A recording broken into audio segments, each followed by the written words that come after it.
स्वागत है आपका समाचार एक्सप्रेस में। आपके साथ मैं हूं रामकुमार शर्मा। बुलेटिन की शुरुआत में सबसे पहले बात करते हैं राजधानी दिल्ली की, जहां पर हरियाणा के जाट नेताओं की चेतावनी को देखते हुए दिल्ली में हरियाणा से लगते इलाके अलर्ट पर हैं।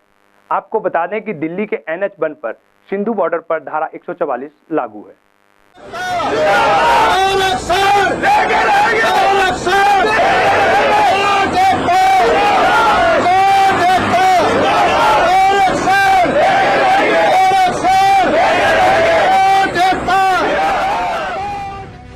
नेशनल हाईवे नंबर 1 पर दिल्ली और हरियाणा के बॉर्डर पर नारे लगाते जाट समुदाय के लोग।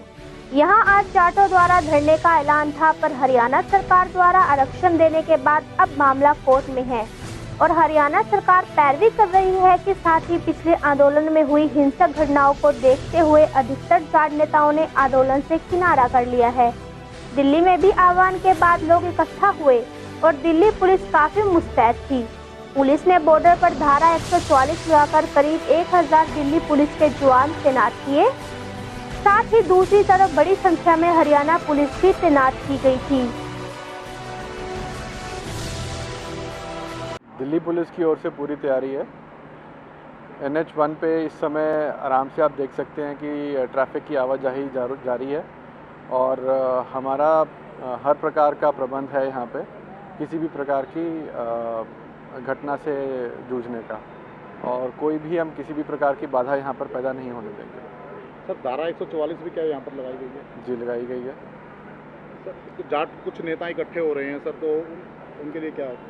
अभी तक तो कोई यहाँ पे इकट्ठा नहीं हो रहे हैं और जहाँ तक जो भी सूचना है वो यही है कि कहीं पर भी अगर बॉर्डर के किसी भी पॉइंट पे वो होंगे इकट्ठा तो शांतिपूर्वक ही वो कोई संदेश देंगे। इसके अलावा और कुछ हम उनको करने भी नहीं देंगे।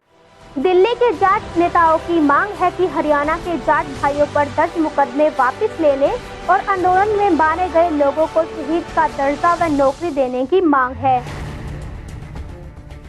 देखो जी, हमारी जो मांगे सरकार ने मानी थी, जब हमने धरने खत्म किए फरवरी में, तो सरकार ने उन पर किसी भी मांग पर हमारी पर अमल नहीं किया। कोई भी अगर थोड़ी बहुत भी मांग हमारी पूरी होती तो हम सोचते कि सरकार कुछ कर रही है, लेकिन सरकार ने 0% भी उस पर काम नहीं किया। इसलिए हमने मजबूर होकर और दोबारा से ये प्रदर्शन करने पड़ रहे हैं। तो जब तक सरकार हमारी मांगे पूरी नहीं करेगी तो ये प्रदर्शन हमारे जारी रहेंगे। आश्वासन दिया गया था पिछली बार पूरा CM साहब ने भी आश्वासन दिया था और हमारे गृह मंत्री ने भी आश्वासन दिया था। तो क्या लगता है कि अब की बार जो मांगे वो पूरी नहीं हुई, तो अब जो आप लोगों का धरना कब तक जारी रहेगा? देखो जी, हमारी मांगे तो जायज मांग हैं, उसमें कोई गलत तो है नहीं। पहले जो सरकारें आई हैं, आंदोलन हुए हैं, तो उन सरकारों ने वो बात मानी है, लेकिन ये सरकार क्यों जिद कर रही है, ये हमारी समझ से बाहर की बात है। अगला कदम क्या रहेगा आप लोगों का? देखो जी, वो तो इसके बाद की बात है। बाकी आंदोलन हमारा शांति प्रिय होगा, शांतिपूर्वक होगा। हम देश के वफादार कौम है, देश के प्रति वफादार रहेंगे, कोई गलत काम हम नहीं करेंगे।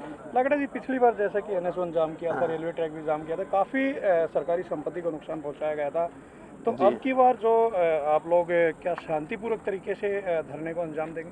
ऐसा ही, हमने कोई नुकसान नहीं पहुंचाया था।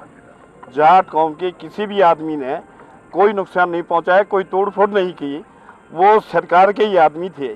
सरकार ने हमारे आंदोलन को कुचलने के लिए कुछ बैड एलिमेंट उसमें छोड़ दिए और वो बैड एलिमेंट ये सारे काम कर रहे थे। कहीं भी किसी भी जाट का फोटो दिखा दो हमें कि ये गलत काम कर रहा है। 78,000 तक उसमें रोड पे खड़े थे जी, थ्रू आउट हरियाणा, और उनमें 50 लाख करोड़ तक के माल थे, लेकिन एक भी ट्रक में कहीं नुकसान हुआ हो तो हमें बता दो। जब संख्या बिल्कुल कम रही तो इन जाट नेताओं ने भी हल्की फुल्की नारेबाजी कर जाने में ही अपनी भलाई समझी। कुल मिलाकर दिल्ली बॉर्डर पर आंदोलन का कोई असर नहीं रहा और NH1 पर ही व्हीकल सुचारू रूप से चलते नजर आए।